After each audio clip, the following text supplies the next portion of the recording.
Hey everyone, welcome to today's podcast. We're talking about losing weight and feeling good. Let me say that one more time, losing weight and feeling good. That's the key part. And I think a lot of people miss this because the way they're trying to lose weight is to feel bad. Maybe not intentionally, but that's the effect when you cut way too many calories, when you overwhelm yourself with diet strategies of counting every point, of cutting out carbs completely, of cutting out sugar completely, of working out every day. Whatever your strategy may be, it's probably overwhelming to you, making it a process of losing weight and feeling like shit.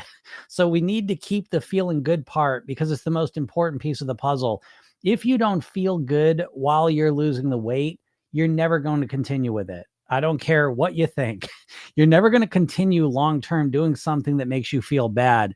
And the way most people try to lose weight makes them feel bad from day one and continues until the day they finally quit and stop doing it. So you've got to make feeling good part of the process if you really want to get the results that you can truly get. And more importantly, keep those results long term. And so, how do you feel good while you lose weight? What a weird idea. It's not that hard. All you need to do is have a little bit of patience. If you can start to slow down how fast you want to get results, you can systematically, comfortably, strategically begin to change the way that you eat, change the way that you live, change the way you think, so that you become a thin, healthy person and enjoy the process the entire way, starting on day one. But don't overwhelm yourself. The second you overwhelm yourself, your chances of not enjoying the process skyrocket, as you can imagine. So, how do you feel more patient? Well, the secret is to realize that this isn't about losing weight. It's about getting to your goal weight and living the rest of your life there on near autopilot. In order to do that, you're going to have to master your way of eating, your way of living, and it's going to have to become second nature. You're going to get good at it. But you got to stop with the dieting where you think you're going to change everything absolutely on day one. It's never going to happen that way. So as you begin to have a longer term time frame, and remember the phrase that most people overestimate how much weight they can lose in a month and underestimate how much weight they can lose in a year. And as you start to look at the long term goals of getting to your goal weight and then living there the rest of your life, what's the rush? What is your rush? You've been trying to lose weight for decades now at this point, probably, and you're always struggling. So why not just relax with this and learn to master it and slowly and strategically change your eating into that of a thin, healthy person and go about it just like you would go about learning a musical instrument. You can't learn it all in 1 week. It becomes, how can I consistently practice it over the long term? That's how I master something. And if you approach your weight in the same way, it's amazing how much better it feels so that you can ultimately lose weight while feeling good. So I hope this helps you out. If anyone has any questions, feel free to ask them. The camera set up here. So, all right. All right. I'm better every day at this, I think. That's still working. All right. So I hope everyone's doing well. Gone for a couple days. Beautiful spring days, though. Come back and it's springtime here. Went away and it was spring, and then I come back and brought the spring with us. What's up, Mario? How's it going? Let's make sure I missed any questions. Yeah, been away. Went to DC for a couple days, and that was really fun. Oh my goodness, though, what a full couple days. 20,000 step days. That was pretty intense. So I have seen enough museums for a long time. I love museums, but holy cow, I've seen enough. I'm good with museums for a while. Learned about a lot of America. I started reading The Willpower Instinct. Freaking awesome. The Willpower Instinct. Yeah. Did I ever read that book? I don't even remember books I read most of the time now, unless some of them really stick out. I feel like that one sounds familiar. Did I even recommend that? Did I read that? I did read it by Kelly McGonigal. Yes. I like to look at what I'm looking at while I'm quiet here for a second is I literally read so many books. They go in one ear and out the other, except for the main parts. Cause the way I read books is I take notes while I read it. That's part of the reason why I don't try to remember it.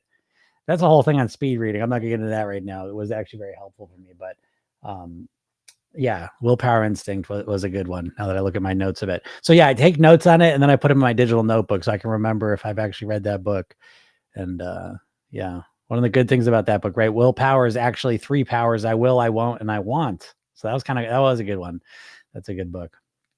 Glad you're reading it. Yeah, the more books you read, I mentioned a lot of times the 8 habits of proper sleep. Gone for a couple of that. I can't remember my own habits.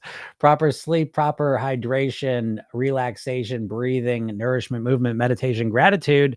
And the 2 bonus habits I always like to throw in there, but I don't want to overwhelm people, is learning, right? Reading documentaries, podcasts, learning new things, and hobbies. Hobbies. You got to have something that you like to do that actually fulfills you. I feel like that's a key part, because when it comes to emotional eating, it's very difficult to get a handle on emotional eating if you don't have genuine ways to feel fulfilled emotionally, as you can imagine. So that's kind of a key part. So great job reading the books, because they help. Mario says, I saw a nutritionist yesterday, and the guy said the only way I will lose weight is if I count calories. I feel like that is such unprofessional advice. And he also said the less I eat, the better results. Yeah, I mean, hey, listen, I like nutritionists and dietitians, but they're really not weight loss experts. They're really not. Just because someone can tell you what to do does not make them a weight loss expert. And I think sometimes with the sciences, one issue I see with science is that it gets so specific into what they do. So they know nutrition so well. They know food, diet, science, nutrition so well that that's just how they see the whole world. They don't know the psychology of it. They don't know really necessarily even weight loss. Nutrition and weight loss are kind of 2 different things sometimes. It depends who you're talking to. And so, yeah, I'm a big believer at this day and age, you've got to co-doctor yourself. I really believe this, because that's my experience. I love doctors, but I cannot entrust my life and my health to a doctor. I will not do that. Not to a nutritionist, not to anyone. It's your responsibility. So, there's good ones, bad ones. And yeah, you gotta, when you go and see someone, it doesn't feel right, honor that feeling. Okay. I'm not saying that they're necessarily wrong, because sometimes that feeling of wrong is when someone's telling us something we don't want to hear too. Okay. But I think we got to look at our doctors and nutritionists, the people we're trusting to help us. And we got to get a little bit, how do I feel about this? There's got to be a little bit of that. And again, as they say, sometimes you're going to feel that feeling because you just don't want to hear what they're saying. But a lot of times that feeling is accurate, and people give shitty advice constantly, that are doctors, that are nutritionists that have degrees on the walls and everything. Let's be honest. We know this. Okay. So I think I'm a big believer in co-doctoring. What's up, Joy? Yeah, I would say there's no only way to lose weight. You do have to reduce your calorie consumption. You have to, and I hate the word deficit, because again, it pins it up to here's a normal level, and now you're going to be in a deficit forever. And I don't like that thinking. I prefer to refer to it as you're going to reduce your average calorie consumption from what it was. This is a different way of saying calorie deficit, but there's more meaning to it as well. I don't want you to think in terms of a calorie deficit. I want you to think in terms of a new normal, because I want you to not just lose weight.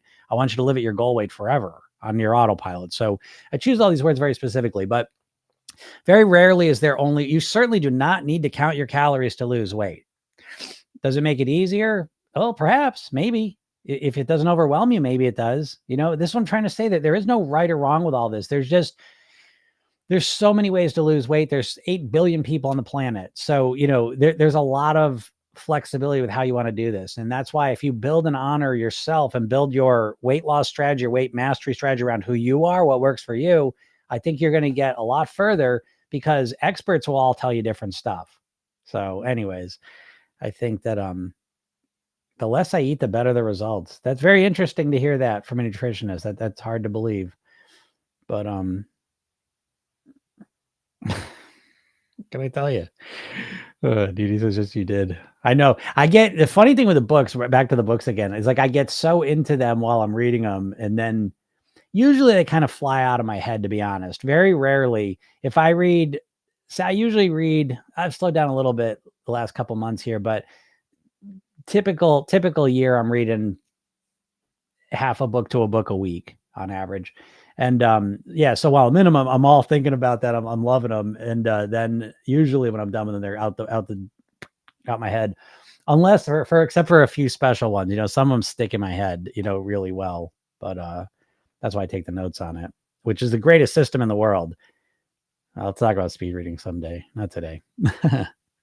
But speed reading, learning how to speed read was a huge shift in my life. That was a very, very important thing for me to learn. And not that I speed read like you imagine. We all think of speed reading, I think, incorrectly. There's a guy, I think his name is Howard Berg. He was like the speed reading champion. But it's not like that for me anyways. But learning how to speed read was very, very helpful. Because the more things you can read, just the more you can, kind of build a better mindset, I think. Obviously, if I eat less, I will lose weight, but is that sustainable? So they even care about that. Very few people care about, I will tell you this and this is crazy to me, and you'll all have to, reference your own experience in life if this is true for you. But I find almost absolutely, I've never met a person that talks about mastering your weight, living at your goal weight. Everyone, doctors to dietitians to every single person I've ever heard is just talking about losing weight across the board. I almost never find people that are shifting that focus over to living at your goal weight. And I find this fascinating. This is one of the first things I put. If you're not yet in my world, go to the bio, click the link, get the hypnosis session, watch the video I made for you.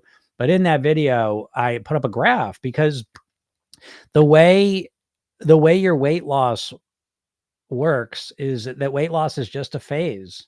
Ideally, in an ideal world, the weight loss is a phase that lasts a couple of weeks, a couple of months, a couple of years, depending on how much weight you have to lose. And then the real goal is to stay at that weight forever. And no one focuses on this. I don't know why. I don't know how in 2024, no one talks about this. It's weird to me. Everything you look at is really about losing weight. And it's extreme things that take a lot of motivation. And the only way you can get that motivation is watching the scale go down. And then once the scale goes down, you don't have the motivation to live that extreme lifestyle. I don't know how. I mean, what the fuck? Am I the only one that can see? Like, is this not what everyone's doing? Drastically doing something to lose weight that they can't maintain once they lose the weight? So I don't know. And then I will say the worst part is if I get out here, I'm not a doctor. I'm not a dietitian. I'm not a scientist. So I'm not saying I don't know what they know. They're smarter than I am in a lot of ways. But when it comes to actually living at your goal weight, I don't know. No one talks about that. It's just weird. So the less you eat, the better results you'll get. What's that mean? For how long? Yeah. So Mario, anyways, I'm glad that you saw that. That's the important piece. We can't change everything, but at least you can recognize it now. And once you can recognize it, then you can fix it. Do you think DEXA scan test worth the money, or is online BMR calculators close enough? Yeah, I mean, to be honest, I wouldn't spend my money on that. But again, if you want to knock yourself out, the more information, the better typically. But I mean, the way I don't even need it. I've never figured out any of my base metabolic rate. I've never done any of that. So how did you master your weight, Jim? How did you do it then? If you didn't know your base metabolic rate, how'd you lower your calories to the right point and track your calories to the right thing? How'd you do it? You'll never believe it. I structured my eating so it was similar. I have clean days and pleasure days. I'm up now 5 days of clean days, 2 days of pleasure days. I eat very structured on both of those types of days. My clean days are optimized for fueling my body. And so I eat very similar. I eat the same breakfast, the same lunch, and the dinners are different day to day, but they're very similar week to week, meaning Monday night's dinner is very similar. Tuesday night's dinner is very similar. Okay. And then when it comes to the pleasure days, same thing.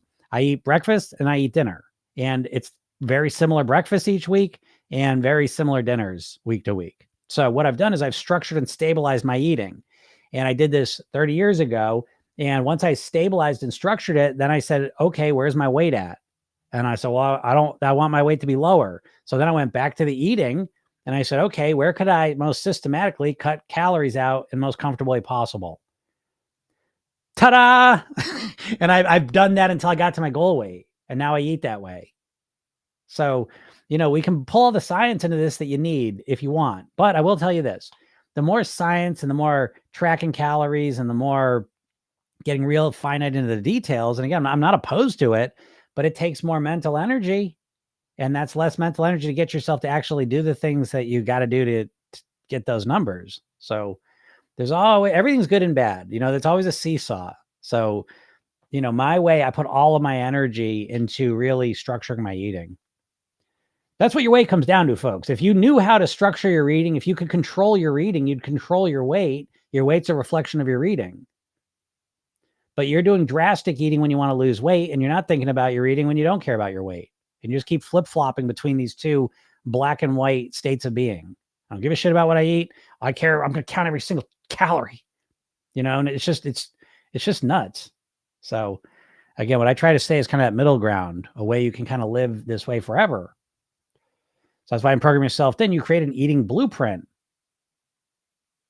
I don't know. I don't know. Sometimes the most elegant solutions are the simplest, I suppose.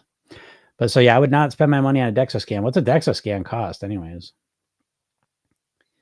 What's up, Don? How's it going? Knowing what to eat and actually eating it are two different things. Yeah, exactly. Right. That's so true. Luna, is 16-8 a good way to lose weight? Again, I mean, if you like it, if you like not eating for 16 hours a day, great. I don't like that. I don't like it at all. I get hungry when I wake up.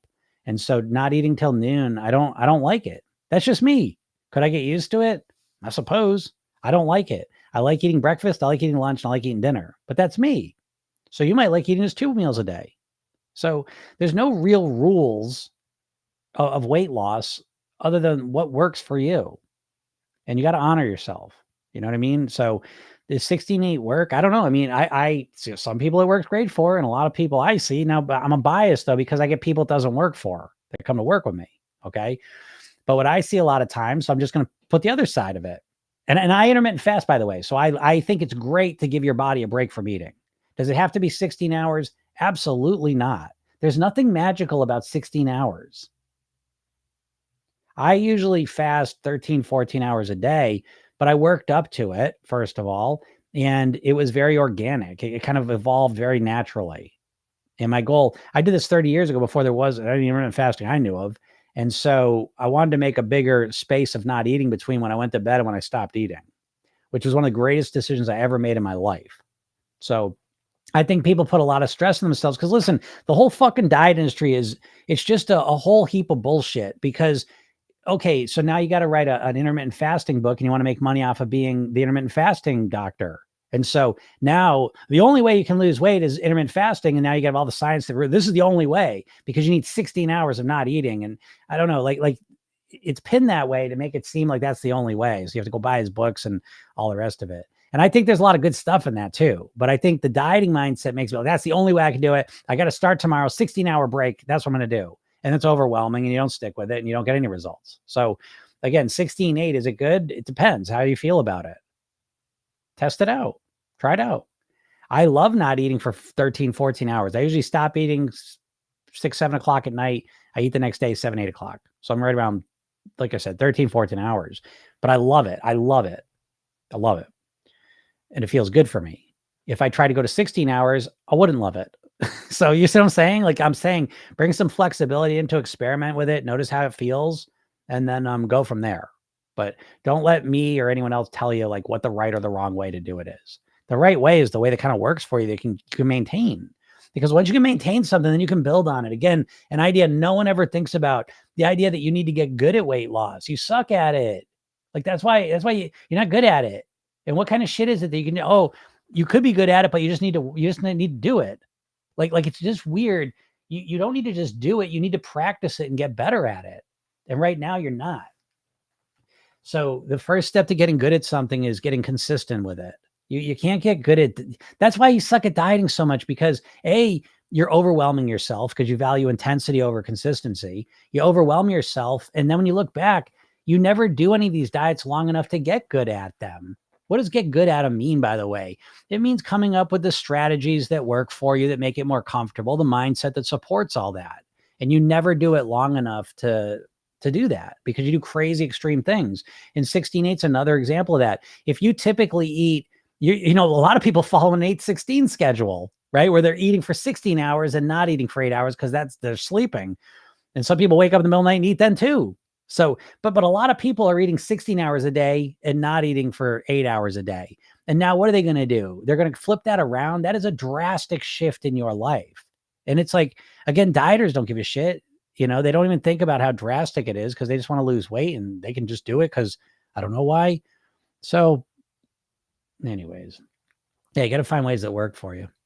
What kind of books do you read? I read a lot of psychology books. I would say is the number one type of book I read. I read a lot of psychology, just all kinds. Like obviously, I am a hypnotist and I'm a neuro-linguistic programming trainer. Personal coaching books, but yeah, a lot of NLP books, a lot of psychology, cognitive behavioral therapy. I love what is it? Thinking Fast, Thinking Slow. I love that book. That's a book that really I got like I should do. I always mean to do this. Do like a video on all the books because what I have it was so cool. My wife made me a thing. It's called Jim's Library because what I usually do is I always get books from the library, and if the book's really good, I'll buy it. And I kind of so I have like my favorite books are the ones I have in my library. But yeah, I'll read pretty much any book. I love nonfiction books. I'm not a big fiction reader, but I love nonfiction, like personal development. And obviously, nutritionist. I'm not a huge into nutrition, believe it or not. It's weird. I am. I do read a lot of food books. I shouldn't say that because to the average person, I read a lot, but not the nuts and bolts of it, but a lot of psychology, tons and tons of psychology and personal development. Mario says, I'm so scared I'll lose weight and gain it all back because it's happened twice before. Okay, well, Mario, listen, and I know a lot of people say this. We got to check scared. We got to check fear at the door. Okay. So here's the thing. Say you've lost weight 2 times before. I've had right. So however many times you've done it, gain it all back. Yeah. Twice before. Right. So 2 times before you've lost all the weight and then put it back on. And now you're worried that's going to happen again. Okay. And this is what our brains do because our brain basically does what it did. Our brain, we run our lives on autopilot. It's hard to change put ourselves in a new direction. No doubt. That's why I have a whole program called Program Yourself Thin because you need new programming. But it starts here, Mario, that you don't be scared. You learn from your past mistakes. See, you're scared because you're doing it right now. Because you're like, oh, I don't know. The nutrition says I should just cut as much as possible, which is probably what you did in the past. And you're like, maybe I'll just do that again. And then I'll just figure it out. You probably won't. If you do what you did in the past, you probably get the exact same results. So you look at the past and you say, okay, what worked and what didn't? What worked for me and what didn't I like? If I go back in time now, knowing what I know now, what would I have done differently? Start learning. This is what I'm trying to say. In my opinion, the biggest missing piece from people's weight loss is that they have no strategy to learn from their mistakes.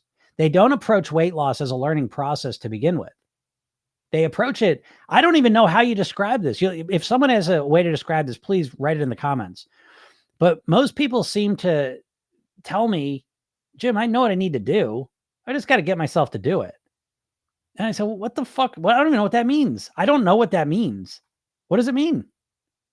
You'd have to let me know because I don't understand. I literally don't understand what that means. You know how to be thin and healthy, but you just need to get yourself to do it, but you're not doing it.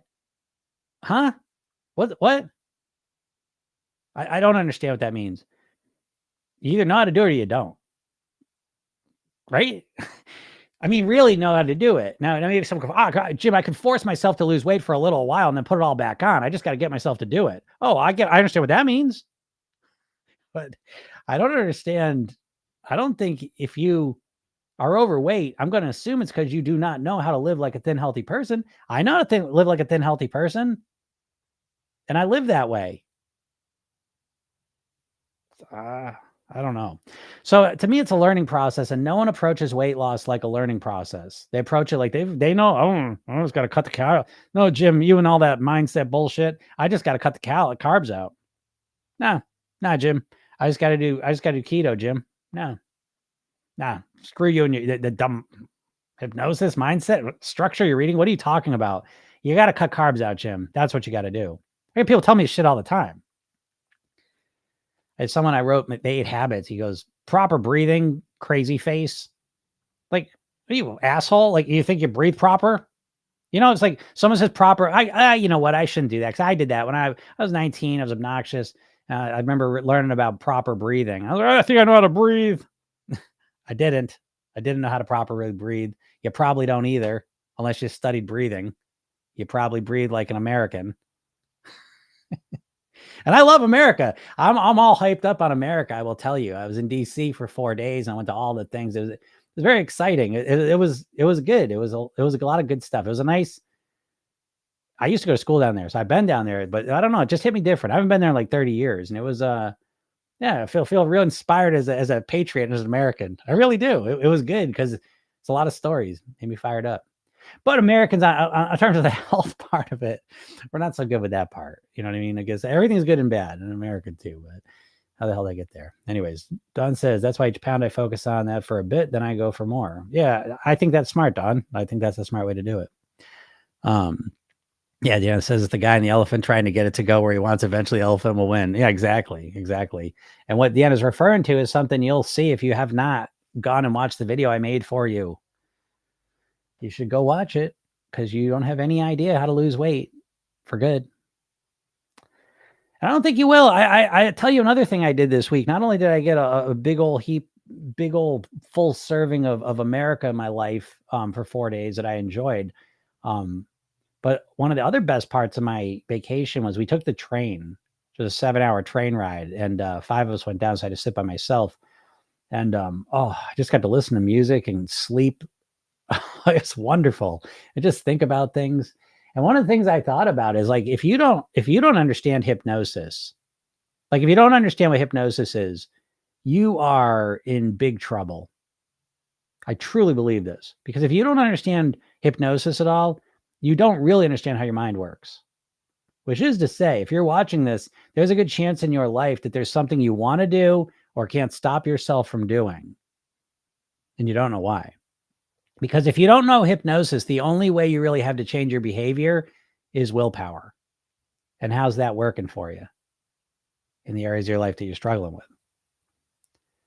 So anyways, that's another side story. But Erica says, I'm actually eating more food, but still reducing calories and losing weight with healthier choices. Erica, exactly. That's exactly right. That's what we do in Program Yourself Thin. You fill out your eating blueprint and you can eat more food and consume less calories. That's the secret to mastering your weight. I'll tell you, that's another thing I did over the little 4 days is I ate like crazy. So here I am first day back and my hunger is skyrocketed. I'm a little tired too. I got home late last night, so I was tired too. But the days of eating that way, oh my God, glad to be back to where I'm at. But yeah, you got to manage your hunger. You have to manage your hunger and you have to know how to eat strategically in order to do that. But it ain't just fighting against your hunger. That's not how you're going to lose weight for long. So curious if your wife and kids eat about the same lifestyle as you. Yeah, we're all vegetarian. And yeah, my wife and I have been on this journey for 30 years. So yeah, we eat the same.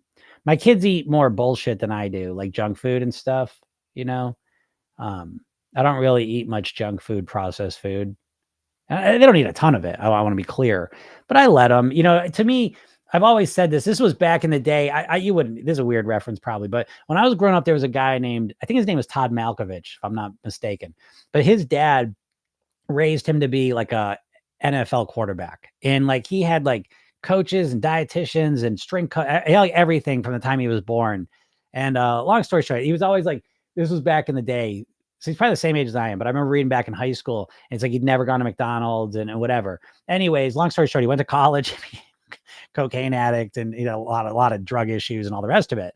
So it's always kind of that story always stuck with me. And so I'm like, when I have kids, I'm not going to raise them to eat 100% pure. I didn't eat like, you know what I mean? Like I had to go through the journey of learning how to eat. Now I give them a strong foundation, but I want them to be able to eat some of the bullshit so they can deal with it, Now, that being said, I remember my daughter one time, this was kind of a funny moment to me. And I guess it's a humble brag in some sense. I'm proud of this. But I remember my daughter, maybe she was like 9-10 years old or something, but she saw a kid drinking a soda and she goes, what? She goes, a kid drinking a soda? Because she thought it was alcohol. That she thought, you know what I mean? She thought like soda's like alcohol because she never had soda. Because I don't give them sodas. A kid eats occasionally, he'll like a weird soda, but so I don't know. I let him eat that shit sometimes just to kind of be in the world, and deal with it. But yeah, so I probably cleaner, but we're all in the same ballpark, for sure. And we're all vegetarian. And my daughter's a strict vegetarian. I'm a pescatarian. My wife. Michelle, truth. I used to do a lot of raw cleanses, and once they were over, I would binge on food. Yeah, same. Exactly. That's why I stopped doing the raw cleanses. I was a raw foodist for a while, and so again, doing extreme things has taught me a lot. But it taught me, meaning I learned from it and changed what I was doing afterwards.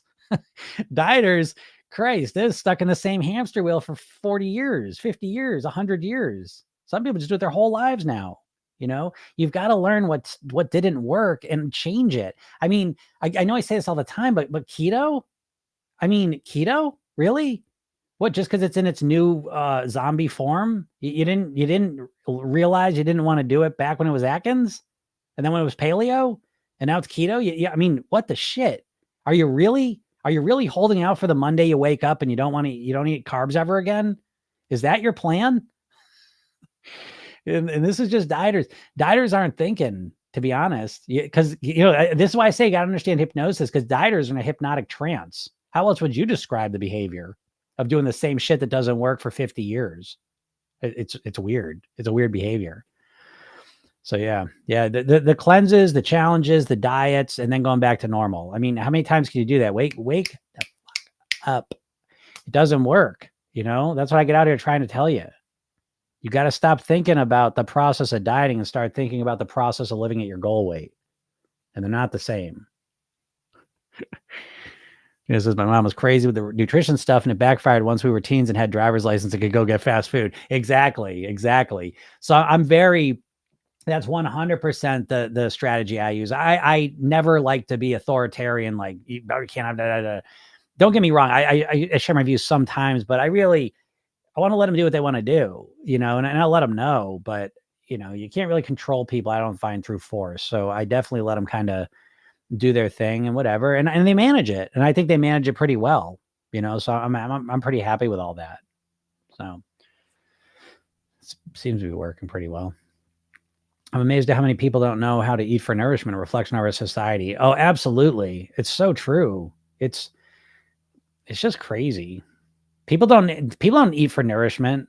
I say that, like, again, with Program Yourself, then the eating blueprint you fill out, it's clean days, pleasure days, or fuel and fun is another way to look at it. But the idea that you would eat, a majority of your food for fuel, it's like, it's a crazy idea in 2024 in America, right? Because every meal is a celebration. Every meal is a party. And, it's, there's consequences to things, right? We live with consequences. And so, yeah, a lot of people are malnourished. That's what I was thinking too. I was like, it's crazy that, like, you really ought to think of it this way. I would say a majority of overweight people are probably malnourished. I genuinely think this way. Cause I remember when I was raw foods, when I became raw food, I was like, okay, cause I really bought into it, and I still buy into it. I'm not as strictly, but the idea that how much of the food you eat a day on average is raw, natural, whole food. And there was a time in my life when it was less than 10%. And so if you're eating less than 10% of your nutrition, or of your calories are whole natural foods, you're fucked. I don't care. Like, how are you not going to be? And it goes way beyond your weight. It goes to your lifespan and your quality of life while you're here. And it's, to me, one of the greatest. I thought about this a lot in DC, looking around, because the thing about DC with all the museums, we go to the museums all the time, is you take a step back and you see the accumulation of history. You know what I mean? Of things, little moments in time that build into big things. And the one thing, you're not going to see this, I did see the gigantic USDA building, and I'm like, the way, to me, one of the greatest conspiracies of all time. And I can't understand how this has happened. I still don't know how this happened. But in what, 2 generations? Is it 2 generations? Our way of eating has completely changed. It's just, I can't even understand how this has happened, to the point that we don't even, I don't know, like, we don't even realize it. It's just insane. I can't imagine we're going to be 20 years from now. Hopefully people get smarter. I mean, that was the message I chose to take out of the museums, is that things are moving, tend to go in a good direction a lot of times. So I don't know how people wake up with the nutrition, but I know I went through it. Yeah. If you if you're just an American eating a standard American diet, you got to wake up because you're being railroaded. The powers that be for the last 50 years are not trying to feed you nourishing food. They're trying to feed you foods that they make the most profits on. And that's that. So you really have to wake up and take it upon yourself. And it's a war. It's a war. There's the whole economy, not the whole, but a majority of the economy seemingly is built on you being overweight, unhealthy, and unhappy. And if that's not true, then that's not true. But it seems it to me. So you really have to take it upon yourself to learn how to take care of yourself and to nourish yourself and to make yourself healthy and how to eat. You literally have to learn it for yourself. I did. This shit wasn't out in the open for me. I had to go seeking it out. That's why I get on here every day. I'm so thankful for the experiences and the materials I was able to access. It seems like a miracle to me. It really does.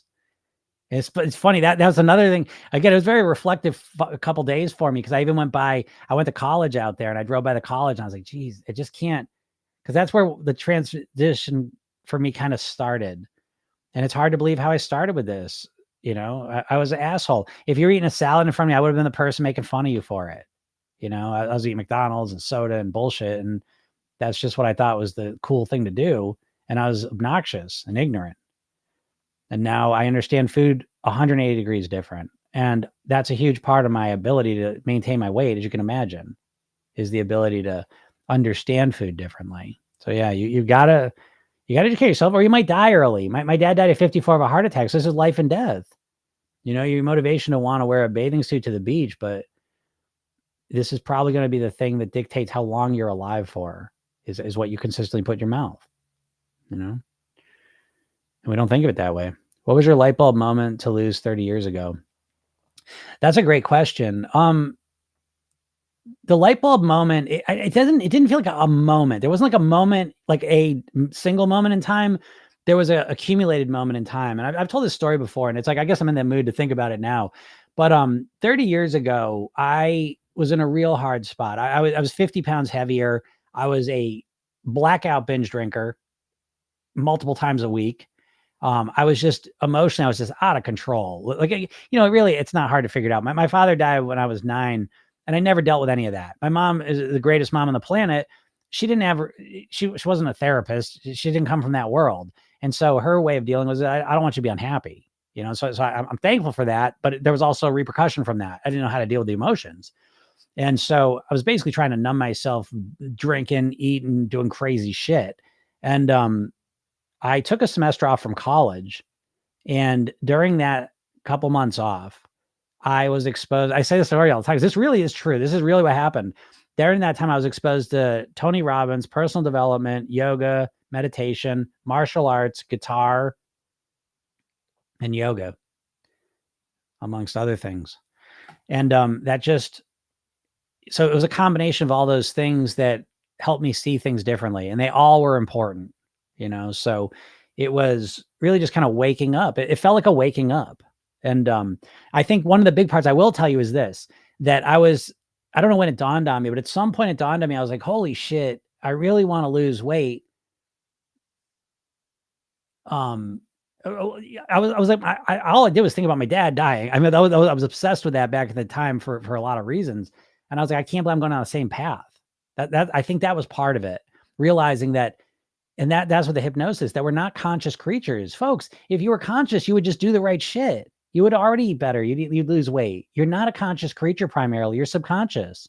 And so even though I was so upset about my dad dying of a heart attack that I knew had to do with his lifestyle and his health and his weight, I was going down the same path.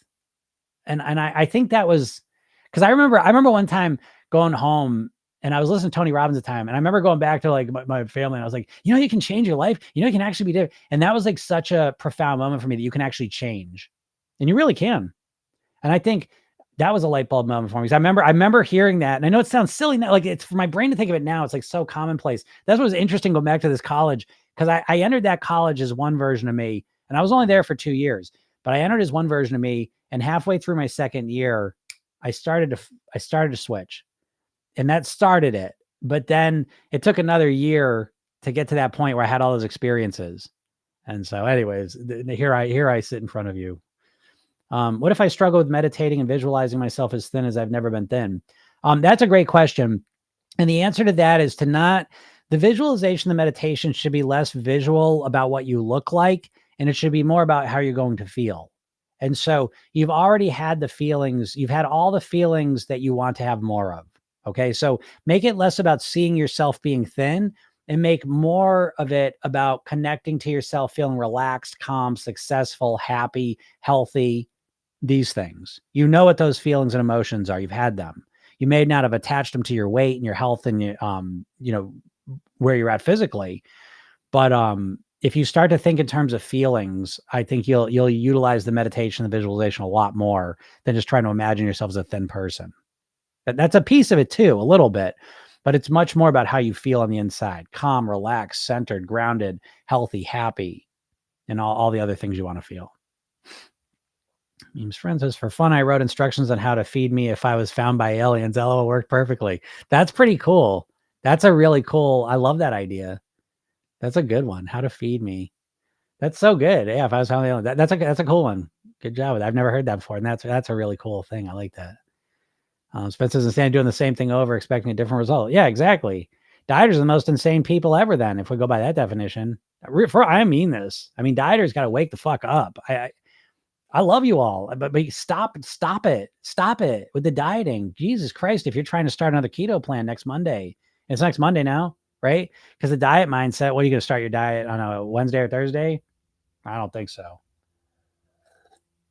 Yeah. You got to do something different. If you start doing different things, it's amazing how fast you get good. You know, you're not trying to do different things. Though. You're trying to do the same thing that hasn't worked. You're just trying to do it again. That's what usually dieters are doing.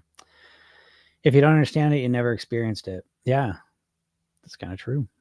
It's very true. My new favorite saying is what the what? What the what? I like that. I think my biggest problem is not loving myself as a fat person, so I immediately want to binge because I just hate myself and feel that I will never actually lose weight. I agree with that, Mario. I think there's so much of that, and I think that is my part of the body positivity movement. I was thinking a lot about that too, and I'm gonna make some videos on this. But I was like, like every person, oh yeah, corny and stuff, but it's like every person should feel beautiful. Do you know what I mean? Like I was thinking that, we're all beautiful people, and I think like individually, like I think that's an easy thing to kind of get to, right? You can think about people in your life, and like everyone's beautiful in their own way, but we've gotten this conditioning from the powers that be that you have to look this way to be beautiful. I mean, and we know it's bullshit. Like you know what I mean? Like when you step out of the transfer, it's like, oh, of course that's bullshit. That's bullshit. Yeah, some people are more conventionally more symmetrical and attractive than other people, but every person's beautiful. What person are you going to point to and say isn't a beautiful person? I don't know. I saw a lot of people. Dad, you said everyone's beautiful, and yet we walk around completely disconnected from that. And I think a lot of that has to do with the modern, culture and the advertising and the bullshit. But it leads to this problem that a lot of people, if you don't feel beautiful, if you don't feel worthy because of your weight, because of whatever, you get upset and then you soothe yourself by eating. So it's a trap. This is why I say I don't think listen, I'll use it wanting to look better. Certainly. That's what we've been conditioned. That's our motivation to lose weight. That's most people's motivation to lose weight. They want to look better. That's the number one motivation to lose weight. So I talk about it because I gotta meet people where they're at. But I mean, when you take a step back and you reflect on your life at the end of it, are you going to care about your weight primarily because you want to look better or because of how it impacted the last half of your life? You know, I just I don't know. Again, that's the diet industry. Is oh, you got to look better, look better. What? How about you only want to live? Do you not think the way you're eating, your weight is going to impact how long you're alive for, and your quality of life during those years? Do those matter to you? I don't know. I mean, you know what I mean? Like I think about this stuff all the time, so I know it matters to me. But I'm asking you, your main motivation, I can almost guarantee it, is you want to look better, and it's not going to do the job. Not up to the task. You know. Yeah, not loving myself as a fat person, so I immediately want to binge. Yeah, because I just hate myself. I mean, this is the real language. So I appreciate you saying this, Mario, because this is what I say. I've done almost 6,000 private weight loss sessions, and learning what people say to themselves, it's brutal. It's brutal. We would never talk to anyone the way we talk to ourselves. And oh, thanks for the rose. So yeah, it is a problem, Mario, but at least you've identified it. I will tell you one way to love yourself. I always say, because that's one of those things. Loving yourself is one of those things, like every person on the planet would say you should love yourself.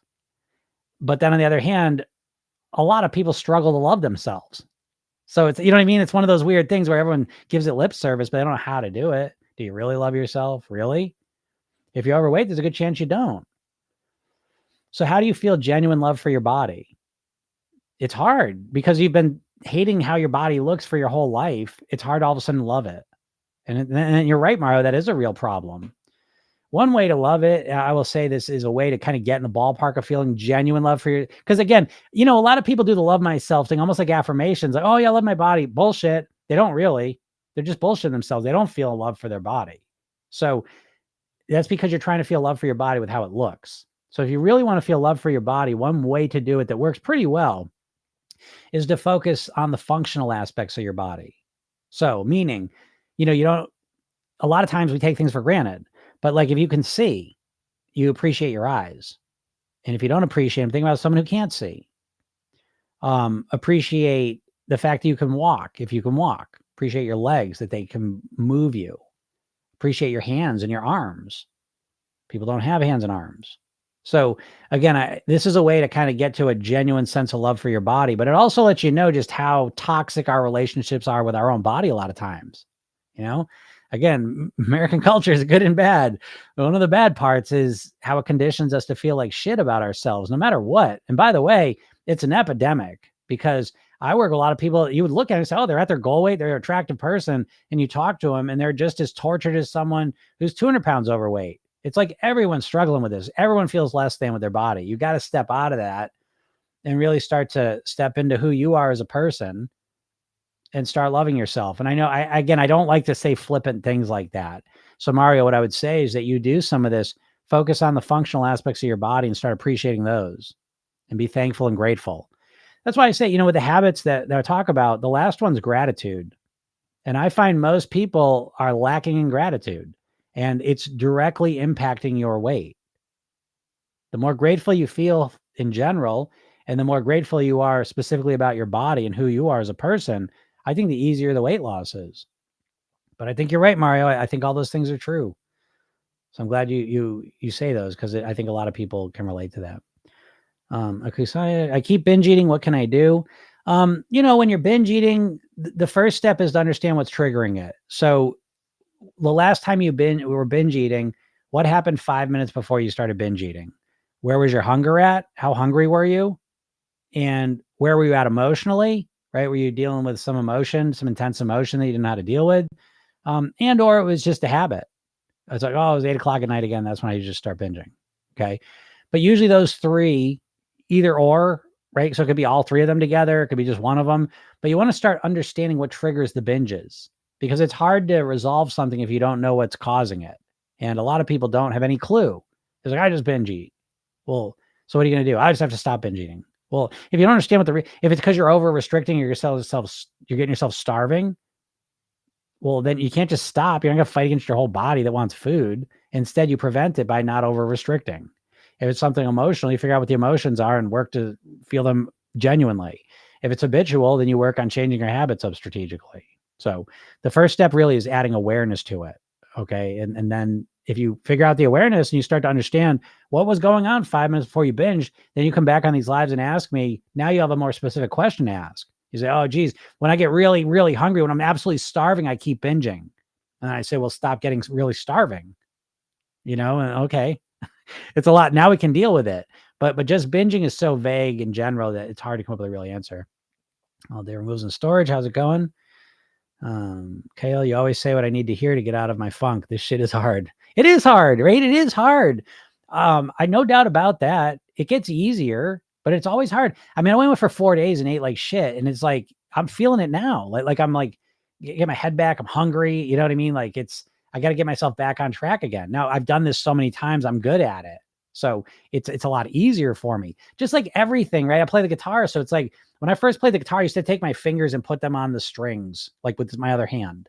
I had no finger control, but now you keep practicing, eventually it becomes easier. That's what I'm trying to say.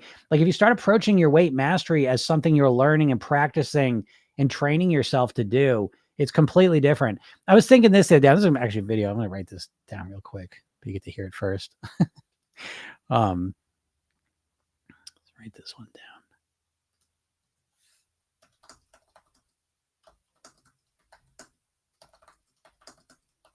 I was thinking most people, when they approach weight loss, it's like they're always focused on what they have to stop doing, right? Most people, when they want to lose weight, it's all about like the foods they have to stop eating. And so the whole process of weight loss becomes something of stop doing. I have to stop eating that, stop doing that. But the reality is weight mastery is about what you start doing, how you start eating. You can't just create a vacuum. Oh, I can't eat ice cream anymore. I got to stop eating cookies. I got to stop eating carbs. I got to stop eating sugar. But what do you eat? That's the problem for you, most people.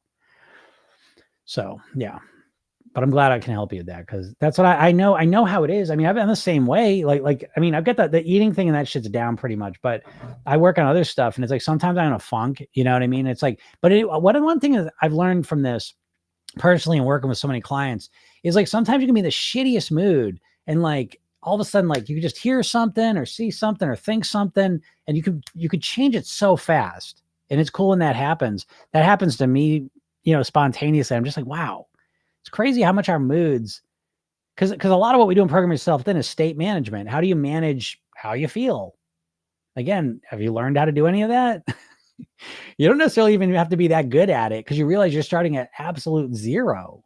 Because we've all been taught our whole lives to basically to consume, to deal with our emotions. I mean, just to be honest. And so even eating is really like one of the main emotional management strategies we've all been taught. So it's not that it's hard to eat differently. Like that's the easy part. It's not that hard to like, oh, I should eat that. I shouldn't eat that. That part's relatively easy. The hard part is when I feel depressed, what do I do to get out of it? Because what I used to do is I go get a pizza, or I go eat a bunch of ice cream and watch TV. Now I can't do that anymore. That's the hard part. Or, oh, I gotta make dinner tonight. I want to make something healthy. What should I make? I don't know how to know any healthy things. You know what I mean? Like it's more subtle things that make this process harder than the obvious things on the surface. It's not a willpower problem is one thing I'm kind of getting at.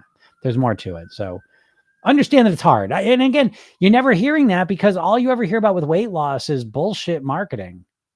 And everyone it's always about how fast and easy it can be. And I don't know. That's why I take the oath of not bullshitting you guys, because no one's really telling you the truth. I don't think intentionally. I think it's just the way things have worked out, but it is hard. I really love having exotic grains, barley, quinoa, teff rather than wheat. I agree, Janet. I agree 1,000%. Exotic grains are the shit. It's like, it's so easy. Like knowing what I know now, that's another piece too, because people think just like, oh, it's just willpower. Well, it's not just willpower. It's what you know. Like what I know about food now that I did not know before is so important to how I eat.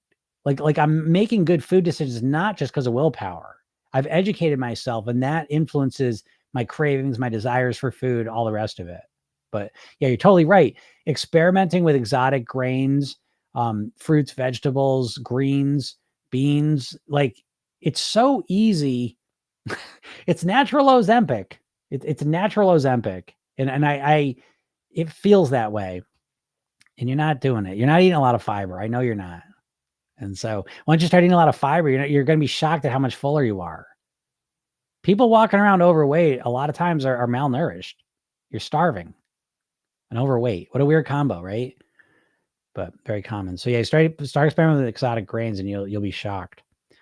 I'm fasting today. I last ate yesterday at 4.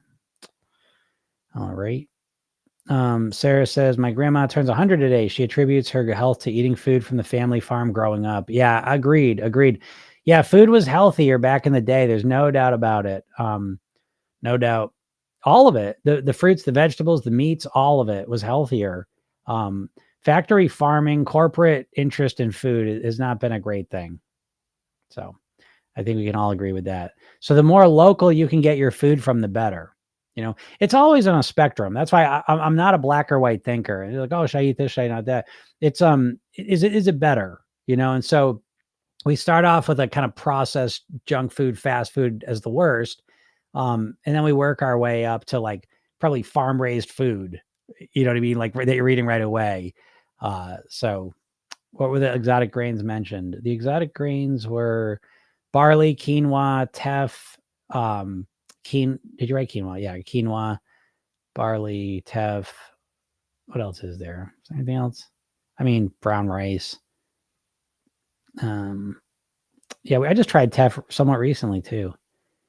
There's a lot of stuff out there. Our diets have been homogenized. That did make me. I do know a little bit about the USDA, and it is interesting. I will say, one thing I thought when I was down in DC, because the buildings are just so enormous. It's like the scale of the buildings down there just it impacted me, I should say. And I look at the USDA and I'm just like, it's this gargantuan building. It defies world. It's not even a building. It's like a complex. It's just huge. And I'm like, man, that whole thing is not built to nourish the Americans. It's built to nourish agricultural economy. And there's a huge difference between those two things. And so again, this is why I read this book, this magazine, I should say, Nutrition Action. And this is actually put out by a section of the USDA. And they always joke they get like 0.0000001% of the budget. And they're funny because they're always putting out, so it is the government backed, but they're putting out like real actual nutrition information and how to spot the bullshit. So it is a really good magazine. And they're worth supporting too. But the rest of the budget is really about making money from food. And so, it just is what it is right now. The good news is you can still get high quality. It's easier to get high quality nutrition now than it's probably ever been. I always think like we live in the Garden of Eden. We really do. I mean, there's 365 days a year. There's like all this wonderful fruit and vegetables and healthy food around us, but at the same time, we're constantly conditioned. Because that was another thing. I don't ever watch commercial TV. I don't have like regular TV. And I stopped doing that a long time ago because every commercial is hypnosis. And it's like we were watching, oh my God, especially it was like Comedy Central. Every single commercial was food. And I haven't seen these ads in a while. I'm like, oh my God. Like, you might be, if you watch ads all the time, you're just used to them. But they're jarring and they're nonstop. And if you think you're having a hard time not eating, if you're struggling with food noise, A, you're probably not nourishing yourself. And B, if you're watching these commercials, Jesus Christ, each one's like a hypnosis session, getting you to overeat. It is what it is. I'm not blaming anyone because it is what it is. And it's up to you to realize it and make the right. And that's why I get out here. At the very least, I do it for free on the podcast. And if you're serious, you get the program, but you got to do something because it's a tough world out there. Yeah, never heard of teff. I think teff's like Ethiopian, if I'm not mistaken. I also like bulgur, yep, which is used a lot in Middle Eastern cooking. Yeah, bulgur wheat's good too. If I eat a salad of about 500 calories daily for lunch, do you think I can pretty much eat what I want for dinner? I eat clean, but for dinner, eat whatever. Maybe, Laura, you know what I mean? But I think it's a nice place to start. This is what I'm saying. Like when you start, it's like psychologically there's foreground and background. And a lot of times the background it's very impactful, but it's also very subtle and not seen. We focus on the foreground. And so what I'm talking about with weight, a lot of times we're like, okay, I'm going to cut all the calories. I'm going to micromanage all the calories down and then watch my weight go down. But what I like to do is I like to focus on the eating and I want to stabilize it. And so I think that's a great plan. Eat a salad of about 500 calories daily for lunch. I think is wonderful because this is what I'm talking about. Like when I was talking about like dieters are just thinking about cutting, stopping, and they're just thinking about cutting calories down. But what they're missing 90% of the process, which is transforming the calories you're consuming. That's the secret. And you have to understand everything you think about dieting has been implanted there by the diet industry. And the diet industry does not want you to lose weight because the diet industry is the food industry. Weight Watchers was owned by Heinz. Jenny Craig was owned by Nestle. Atkins Food Products is owned by the same company that owns Cinnabon and Auntie Anne's Pretzel and Carvel Ice Cream. Slim Fast owned by the same company as Ben & Jerry's Ice Cream. These companies don't want you to eat less food. They want you to fill your head with bullshit that is going to cause you to drastically cut the calories for a couple days or maybe weeks occasionally, and then go right back to eating just as much as you always did. Because every time you go on a diet, what do you think in terms of the big C word, calories? It's calories are calories. Bullshit. You got to stop believing that. 100 calories of cookies is a whole different story than 100 calories of apple. So there's a huge difference there. And so for me, Laura, if you start implementing a 500 calorie a day salad for lunch, never mind the calories.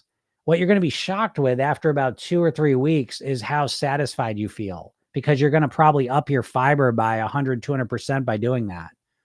And the fiber is the secret ingredient. Fiber is nature's Ozempic. Like literally, Ozempic increases your GLP-1 hormone, which creates feelings of satiety and satisfaction. You know what else creates that? Fiber, healthy fats. So try it out. You don't believe me? Test it out. Eat more fiber in the form of fruits, vegetables, greens, and beans for a couple of weeks and see. It's fucking miraculous. And I don't know why this is miraculous in 2024. It's just hard to believe. But there's a lot of conditioning going on because there's a lot of money being made off you being overweight. Simple as that.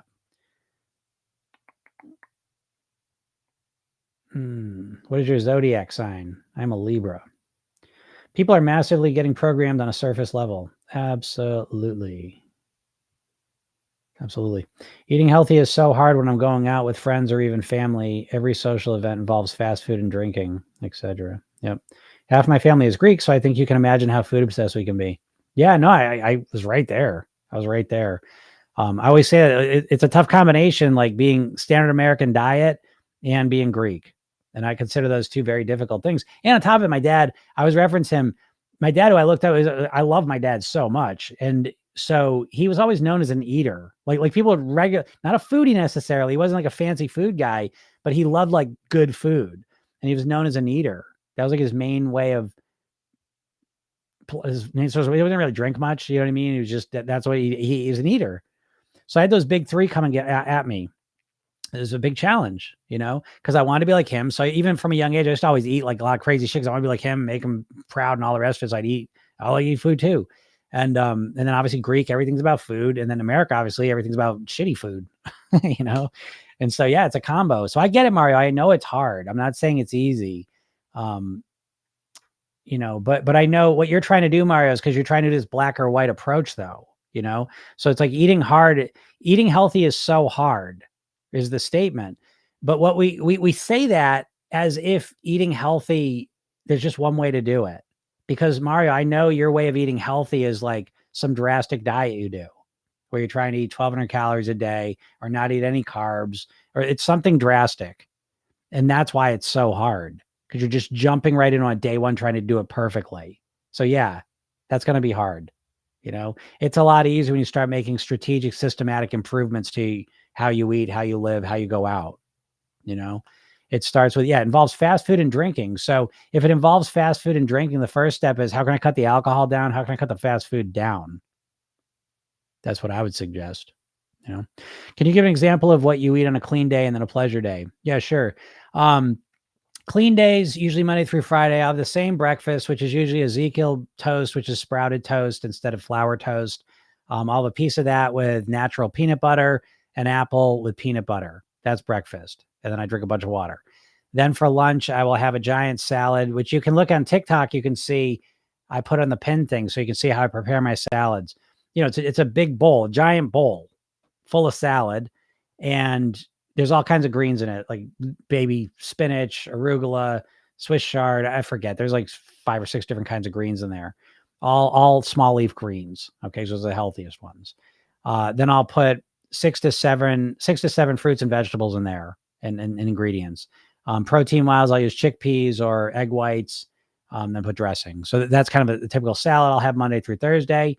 And then for dinner, Monday through Thursday, I'll have usually some kind of grain, a vegetable, maybe chickpeas. It's usually beans, some grain, whole grain, vegetable. And it's always natural though. I don't really eat much processed food. And then pleasure days, breakfast, a lot of times I'll have like a bagel, I'll have like an egg sandwich with a bagel and cheese and avocado. Maybe a donut, muffin, croissant, something. And then for dinner, a lot of times I'll have like pasta and clams, broccoli as well. So that's in the ballpark. So I don't really eat much processed food ever. But that's kind of my just a general idea what I eat. I do everything you say except splitting the days. Yeah, splitting the days is really helpful for a lot of reasons. I'm not going to go into right now, but this is I think I have come to realize there's a new version of Program Yourself thing, kind of how it's organized. And really what I'm putting out there now, because now actually, although there's a moment for me to say this, I've changed the way that I Program Yourself. Then I've been teaching for over 20 years now. No, not almost 20 years, almost exactly. But I've gone through phases of having the program, which was originally it was like very like almost like trainings, like there was like 8 trainings I went through. I gave those to people and those help people a lot. And there was some hypnosis with it. And just over the 20 years, I've refined it so many different times based on all the coaching I do and just all the rest of it. So anyways, about a year and a half ago, 2 years ago, I was like, I want to do a group coaching program. So people go through the program, but I'm going to coach them in real time while we do it. That'll help me really optimize the program. And so now one of the things I've done is the group coaching is not going to be available to, it's only be available to customers. And so now if you want to get involved with it, the program's there, but it's $300 now. So now it's a lot less expensive for people. And what you do is it's 2 main things you're doing in the program now. You are learning the Program Yourself Thin technique, which is a hypnosis technique you use on yourself. It takes about a minute or 2. And there's the eating blueprint. Because if you get your eating blueprint down, you'll get your weight down. It's that simple. Now, there's also a lot of bonuses. But what I started to realize is some people want to use those and some people don't. So those are in the bonus section. If you need them, they're there. And it's a lot of great stuff in there. But the core things you need to get is you need to know what to do and you need to know how to get yourself to do it. And the eating blueprint is knowing what to do. And the Program Yourself Thin technique is how you get yourself to do it. And so the program's really been kind of narrowed down to just those specific things. And as I said, there's a lot of support systems within the program. For example, every morning for 8 weeks, you get a 5-minute hypnosis session. It's a different one each day with a weight loss mantra in it. Each night there's a sleep gnosis session if you choose to listen to that, with a weight loss mantra in it to help you go to sleep and to really install this mindset.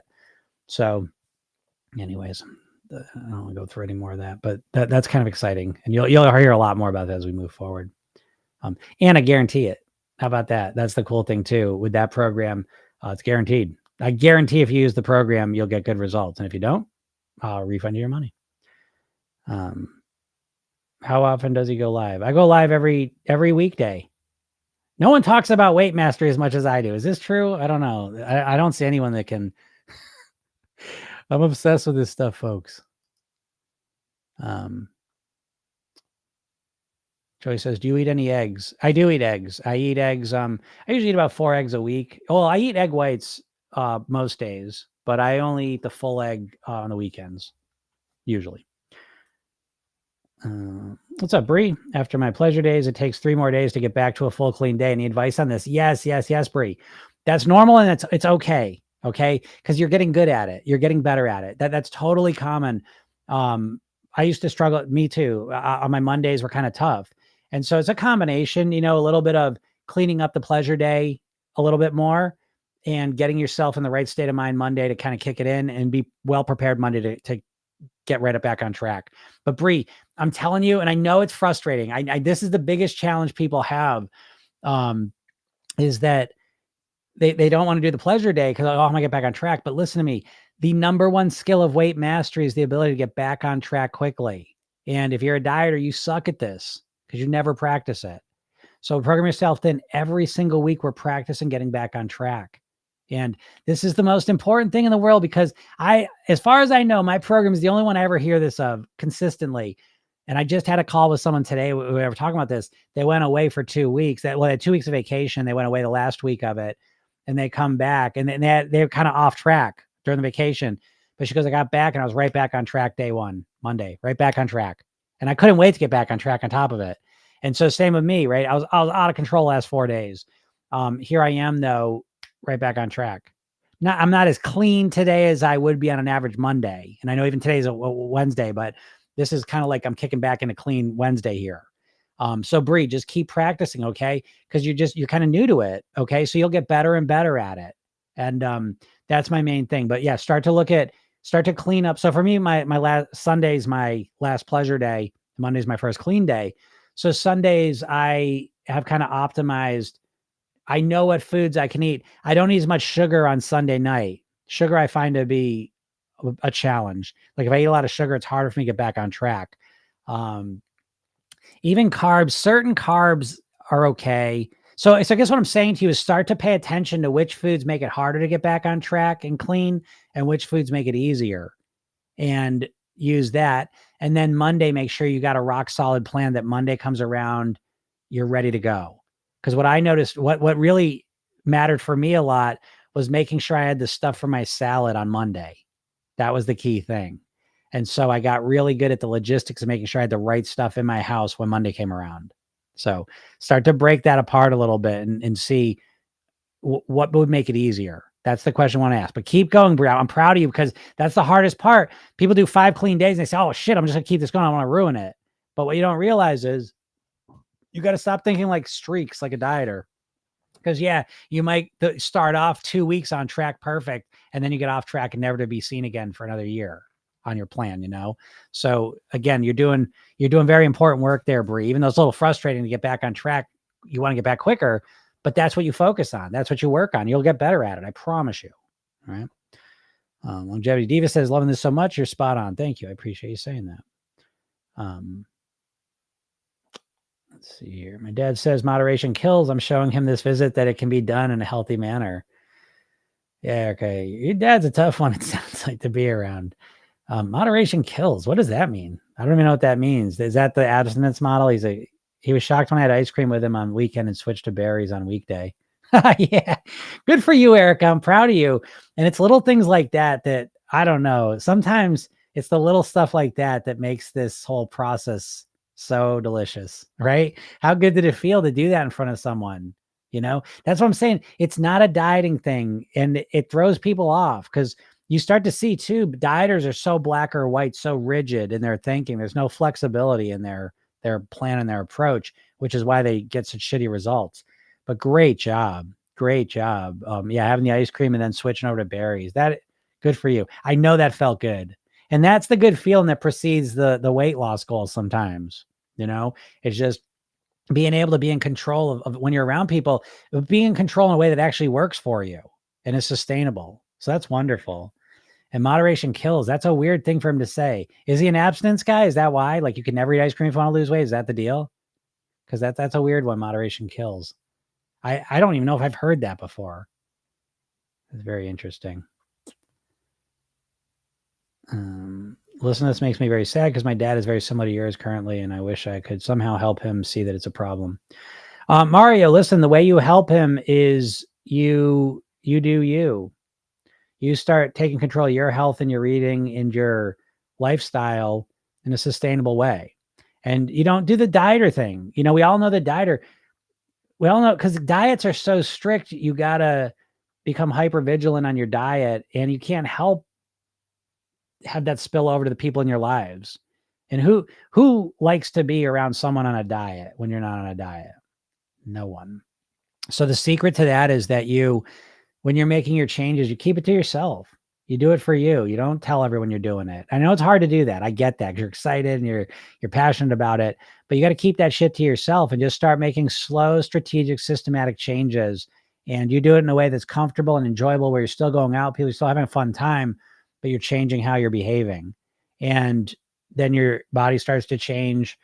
And some people will see it and want to know how you're doing it, want to talk about it, and some people won't. And you can't control that. And so there's you just got to focus on you, Mario. And I don't mean that to say sound selfish, but you can't, it's hard enough for you to change you. You can't be squandering all your energy. And plus, I'll be honest, a lot of people do that shit where they're struggling with their own weight and they're like, oh, I just want this person to, I want this person to, take better care of themselves. It's like, listen, you just do you. You can't change anyone's mind for them. You do you in a way that looks good and appealing and whatever. And if they want to know, you can share it with them. But this is a one person journey.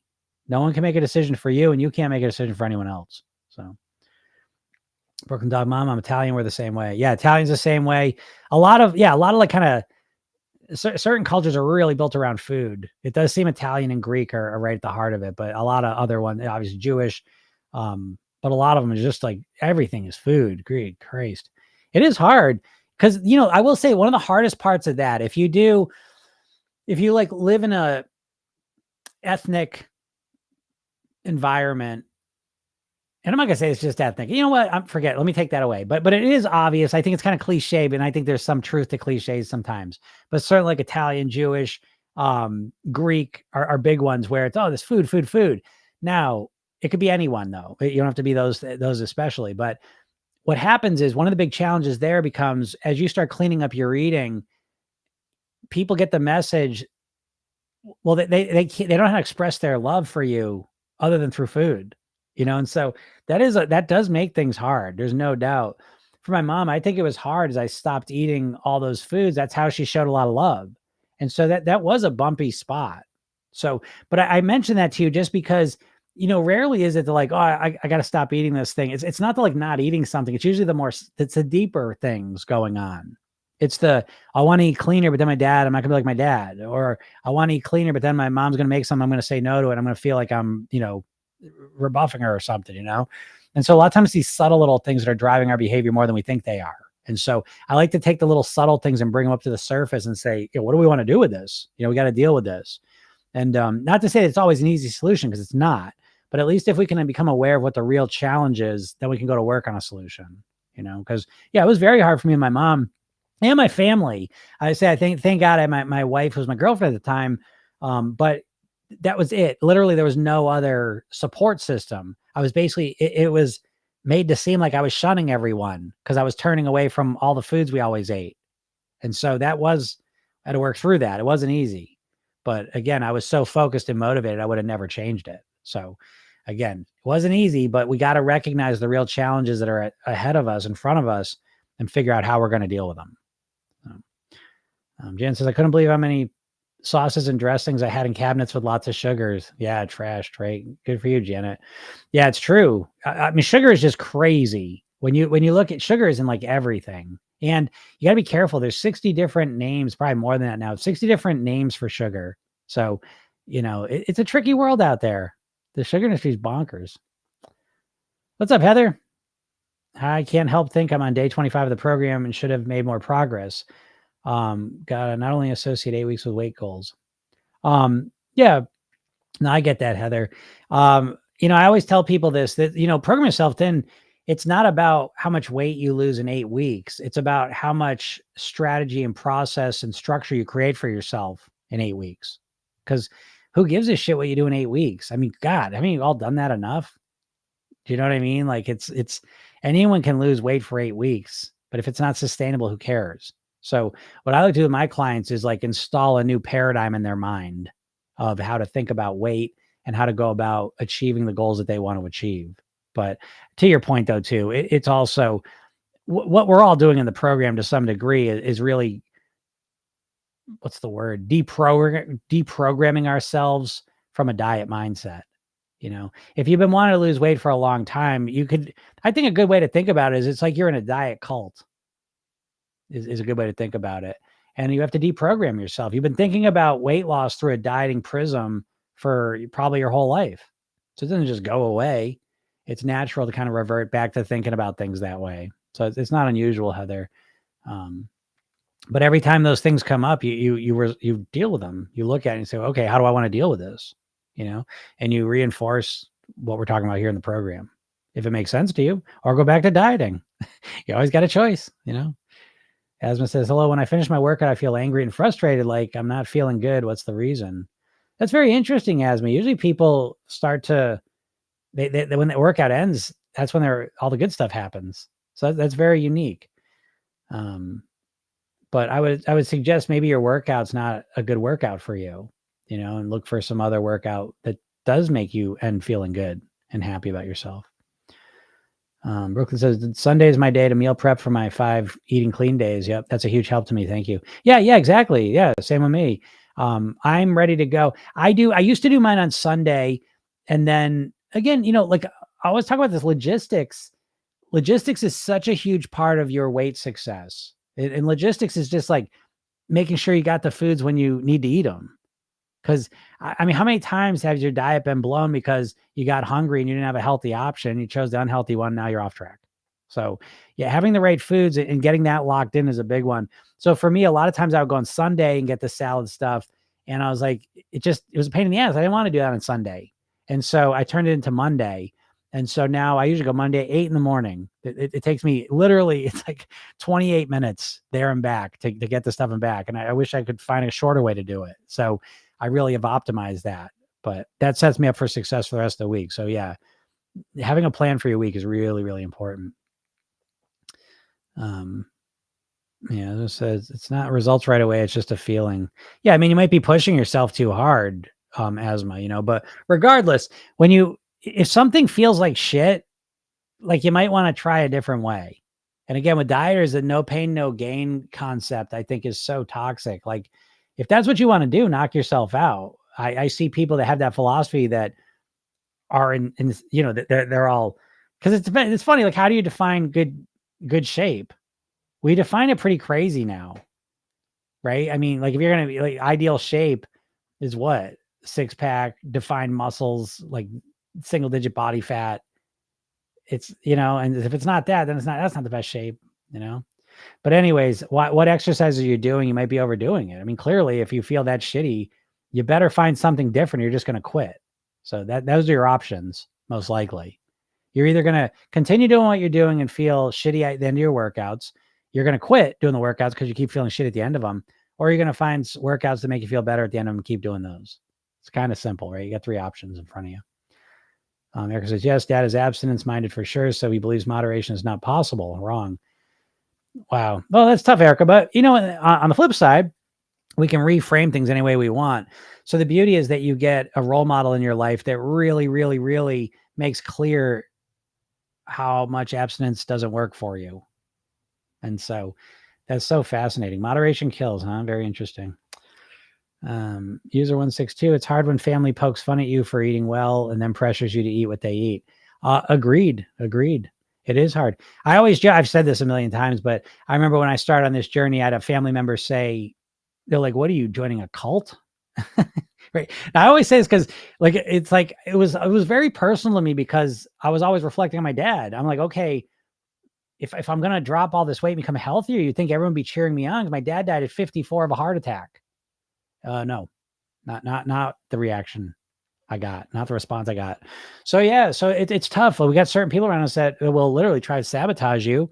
So I will say in those situations, being able to manage your motivation is absolutely crucial. Understanding how to run your motivation and have a rock solid mindset is so important, so important. Yeah, Arab, sure. Yeah, of course. Right. That's why I say, I know like Greek, Italian, Jewish get kind of like a lot of the main billing, but that's what I'm saying. Like all cultures, what I mean? The food's food, right? It's big in every culture pretty much. So we all got to deal with it. And yes, felt great switching to berries for dessert while he kept eating ice cream. Good for you, Erica. That's the stuff. I mean, it just feels good because it feels good to kind of stick it to him a little bit because I know he's a pain in your ass. And then it just feels good because it's a strategy that really works. And you're proving to him. I mean, listen, I don't want to sound petty minded, but this is a war. This is a war. Managing your weight in this culture, they call it an obesogenic environment is how they refer. Literally, technically, that's what they refer to it now. And they're right. And so managing your weight and your health in this environment, it's a war. Not to get dramatic on you, but it really is.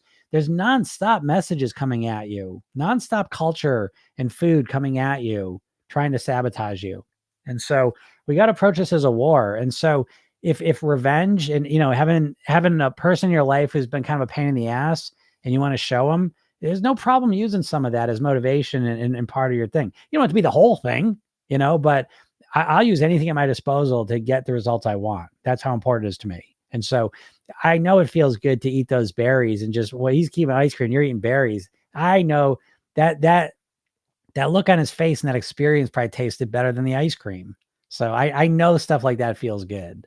And so I'm glad for you, Erica. Great job. I'm proud of you too, because I know that was a challenge going back there, and it sounds like you're just killing it. And once you have those moments when you go back home, for example, and you still stay on track and eat relatively well, those are defining moments sometimes. It's moments like that that really start to shift the ground under your feet to a new reality. So I'm super proud of you, Erica. That's really good.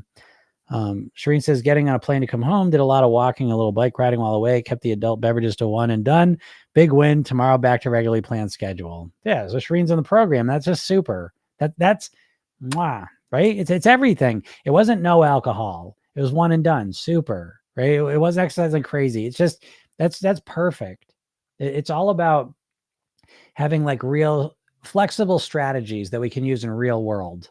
And so that's a big one. So for Shireen, that's another feather in her cap, because when we can go away and pull some wins out of it and then come back and get right back on track, it's transformative, because you've never done that.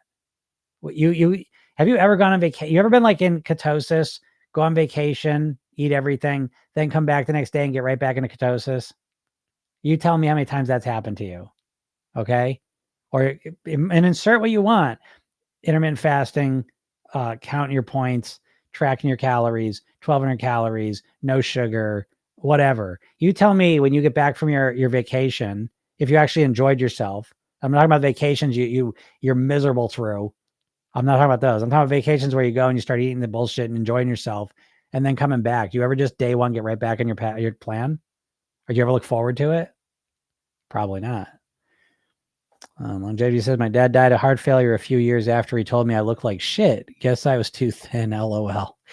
I get it. People told me that as I started losing weight, they had the too thin thing. You look sick. Give me a break. You know what I mean? Like, now again, it was frustrating back then. I'm in a different place now, so I can handle it. I wasn't this calm back when it was happening. So it's hard, is what I'm trying to say. It's frustrating when people that you love and, are close to aren't supporting you in this journey. It's frustrating. But my suggestion is, don't take it personally. Most of the time, it really has nothing to do with you, and it has to do with them. First off, it's like you're holding a mirror up to them. When you start eating healthier, start getting results, other people start thinking about where they're at. Okay. And the easiest way to stop that is to get you back off track. And the other thing is that, like you in a weird way, it's like, it's helpful to reassure people in your life as you start eating healthier, to reassure them, and I would say, like, I don't know. I want to eat healthier. I want to try to clear my weight. I still love you. I'm not eating this food, but I'm sitting here. We can still talk. I mean, there's still, everything's pretty much the same. I'm just not eating as much of this, so you almost have to, like, I'm playing on the word here, but it's, you have to reassure them. And I know it sounds weird, but a lot of times people get weird. People don't like change. When all of a sudden someone you're close to starts acting different, it is disconcerting.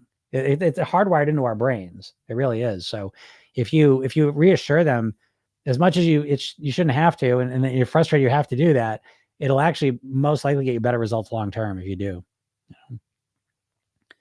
Oops. Come on. There we go.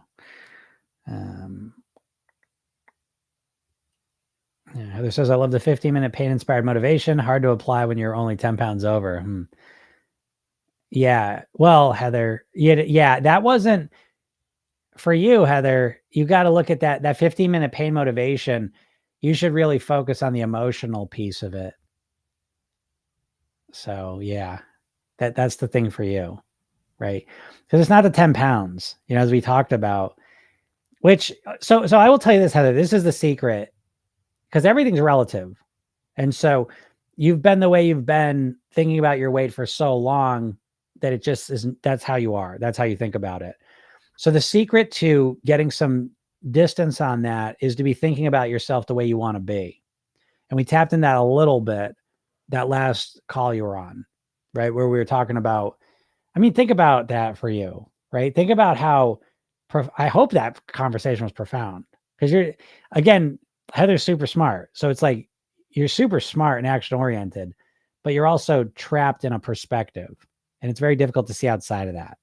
And so when we had that conversation, you got a chance to imagine your success in a way that you don't normally think about it. And the big way you shifted is you stopped focus on the external, how you looked, and it was more about the internal piece and the relationship piece. And so you need to think more in that way. Do you know what I mean? Like that's the secret. So when you're doing the reader rehearsal technique, that ideal you that you're thinking about is not just a visual image of perfection that you want to achieve. It's an internal experience of who you want to be and how you want to feel and think and experience your life, and how that's going to positively impact the most important relationships in your life, and how it's going to improve your day-to-day reality and make it wonderful. It's really very little about how you're going to look. I can't tell you that. That's where everyone's unbalanced to some degree, and you're super unbalanced with the aesthetic, visual, external piece. And anything you do more on the internal workings is probably going to be more profound for you. So that's what I think.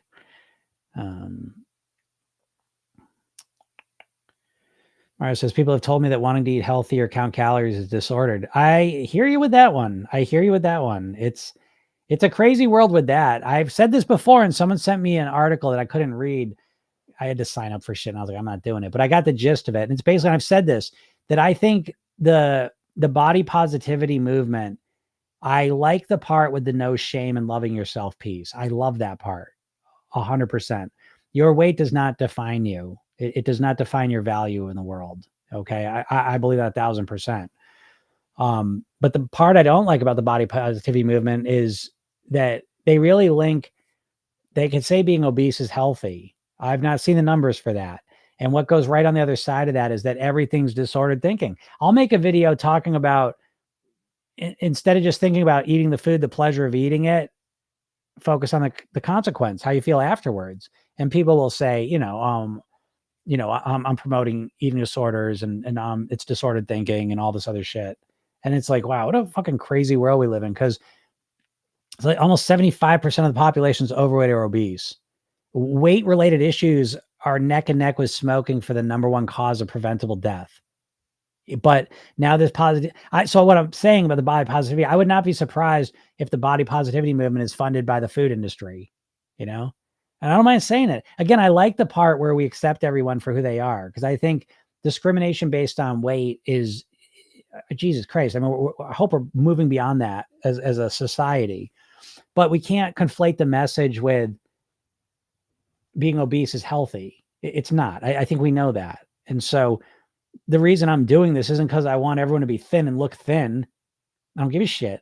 I don't care what people even look like. I want them to live longer, happier lives. And I think getting control of your weight and your eating and your health is a way to do that. So I hear you, Mario. And you just listen, you got to you got to be able to see the bullshit coming at you, identify as bullshit, and treat it as such. You know what I mean? You can't get lost in it though. Oh, how they say this is unfair. I get it too. Like I've done that too. I mean, we all get affected by people that matter to us, but you've got to see it for what it is and treat it accordingly. And these people don't know. I mean, no one knows what the fuck they're talking about when it comes to weight anyways, as far as I can tell. I don't, there's very few people I listen to be honest. They don't have my goals in mind. They don't even know what I'm aiming at. Even doctors, they're not weight experts. So you got to let the good stuff in, Mario, and the bad stuff, let it just fall to the ground in front of you. Lindsay says, I've gotten comments that are hurtful that I eat so much because I do volume eating one meal. I hate that they comment on what I eat. I hear you, Lindsay. I totally get that. Like I totally get that. Cause that brings us to another point that I bring up sometimes, that it's to be thin and healthy in this culture it's weird. It's such a weird thing, because it's like, oh, you see a lot of like celebrities and like culture and social media. Oh, thin people, right? So you see that, But to actually live as a healthy person in America, it makes you a weirdo. That's my experience anyways. I couldn't I changed my friend group. I don't do the same things I did when I was eating all that bullshit. I don't eat that way. I eat very few people eat. I don't know many people that eat like me. I'm the weirdo. I'm the weird guy who eats weird. So is that easy to deal with? I'd say no. It's something I don't care anymore. You know, I'm used to it now. But in the beginning, it was hard. It's hard not to fit in. And when you start eating well, you don't fit in with the norm in America. So I get it, Lindsay. And again, it's having faith in yourself and believing in yourself. It's taking into account things as well. I mean, sometimes I guess we can go too far as well. So there is that piece of it, making sure we're not, harming ourselves in the service is tough. But I don't see that to be a problem too often. More often than not, I see people that can't change their eating behavior to be healthy for long terms. So, but I hear you. Yeah. People comment. I don't know. Yeah, it's just weird. People can say what they want about when you're eating healthy.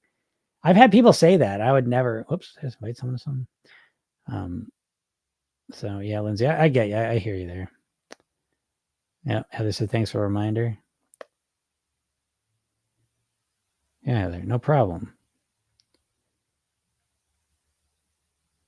Yeah.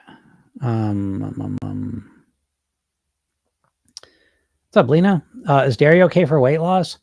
It could be. I think again. I mean, it does technically come down to calories. So if you love dairy and it loves you, and you feel great when you consume it, you can absolutely engineer into your diet and have dairy. It is a calorie thing. That being said, I'm not a huge dairy person because I'm not a baby cow. I'm kind of joking, kind of. But I'm not a huge fan of dairy personally. So again, I don't like to put my diet, my diet food philosophies on other people because who gives a shit? You know what I mean? My favorite color is black. Who cares? Maybe yours is white. Who gives a shit? Who cares what my favorite color is? I mean, it doesn't matter. So if I like dairy or not doesn't really matter.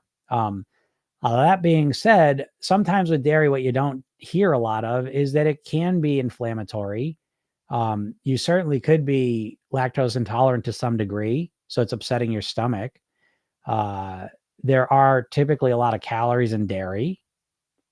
And so, I mean, I think it's best practices to reduce dairy as much as is comfortable for you. I think you'll do better weight-wise with it. I think drinking less milk supports more weight loss is my belief. Whether that's true or not for everyone, I don't imagine. Depends on your situation. But I think the less dairy, the better off you'll be. But I am not a huge dairy fan. And it is a weird thing. You got to go back in time and wonder the first person that decided to drink milk. It's a little weird,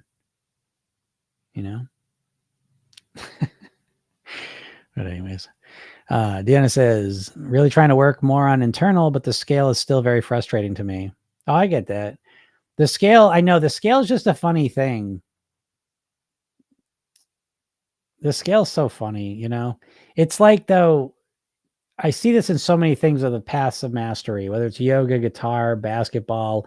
It's like the more you focus on the thing and the more tense you get, the less it moves the way you want it to. So it's really like, it's what do you call it? Paradoxical. I find the scale to be somewhat paradoxical, that the more you fixate on the scale and the numbers, the less it moves. The way they say, like a watch teapot never boils. To some degree, the scale's like that. Now you say, oh, Jimmy, you say weigh yourself every day. So what the hell? Well, yeah, but it's like you do it in a loose way. There's a song by 38 Special called Hold On Loosely. And I don't really know what the song's about, but hold on loosely. I like that phrase so much. There's another phrase that used to be from The Way. There was this whole like movement called The Way. And the guy would say, if you're going to follow the way, you have to earn your living with your left foot. And what that means to me is that most of your energy had to go into walking the way, the spiritual path.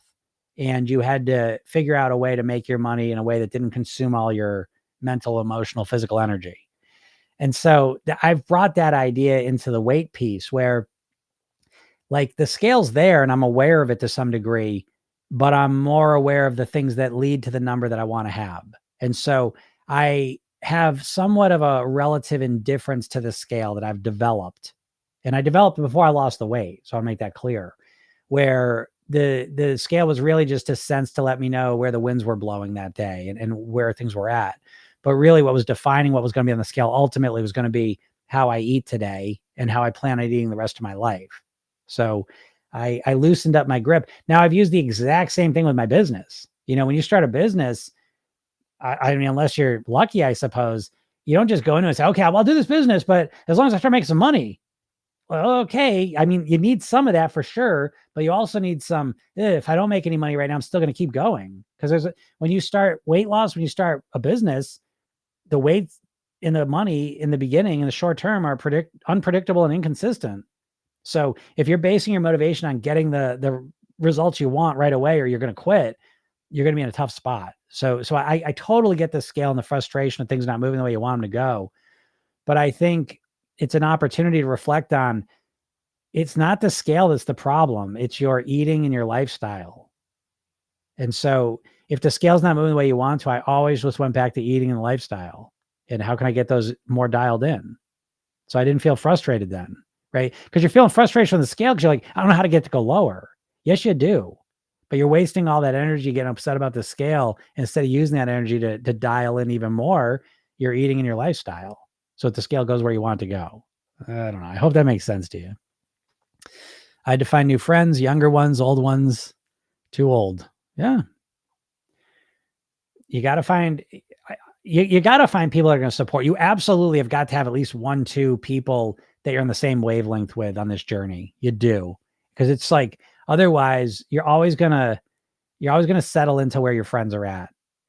Friends are, that's all. They've done study after study. Friends are such a, it's interesting. There's such an impact on your results, and the negative ones have an outweighed impact, right? Meaning if you have a group of negative friends and a group of positive friends, you're more likely to go down to meet the negative ones. They have a bigger impact, okay, than the positive ones pulling you up. So anyways, yeah, taking into account the people you're around regularly, I think is an important piece. Now, it doesn't mean get rid of all the people in your life that are important that don't believe you. I'm not saying that. I'm saying go out of your way to find, and it doesn't have to even be in real life. It could be online, but find some people that are on your wavelength or where you want to be and get around them. I think that's crucial. Again, that's NLP, is role modeling. It's absolutely essential. Deanna says, what about Greek yogurt? Yeah, Greek yogurt's probably one of the better dairies, because it creates the bacteria and stuff and enzymes that help you to digest it a little more effectively. So it's a little different. But again, I don't even remember now. I went through my whole stopping milk phase 30 years ago. So I don't even know all the details of why I stopped it. But part of it was too, I mean, just milk is a high calorie food. It is for a lot of people, it's inflammatory. And it depends, right? Milk's fascinating because Asians, almost 100% of Asians are lactose intolerant. The vast majority of African Americans are lactose intolerant. So there's a good chance that the milk is upsetting your body. I'm not guaranteeing, a lot of people drink it, it's fine, but it's, I can't see how reducing dairy consumption wouldn't support weight loss. I mean, that's what I feel in my heart. And that being said, you could still drink milk and drop weight too. So I want to be clear about that. But I feel wonderful reducing the dairy. I drink hardly any. I consume very, very little dairy, and I feel a lot better with it. But so again, I'll just leave it experimenting with it and see how you feel, What are some protein options you recommend for vegetarians? Beans, pretty much all the beans got a lot of protein in them. Black beans, chickpeas, all the beans. I'm not gonna name every bean. Tofu is a good one. That's just the version of a soybean. You don't need as much protein as you think you do, though. Okay, the great protein scare of America here. Don't think that your fixation on protein consumption doesn't have anything to do with the meat industry.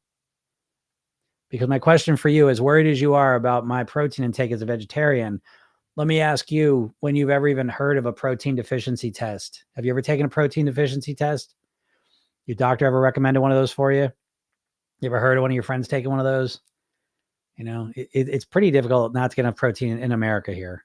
So we don't need as much as you think, and it's easy to get in lots of different ways. I'll just say that. How to combat job boredom repetition leading to cravings just to make day more fun, interesting.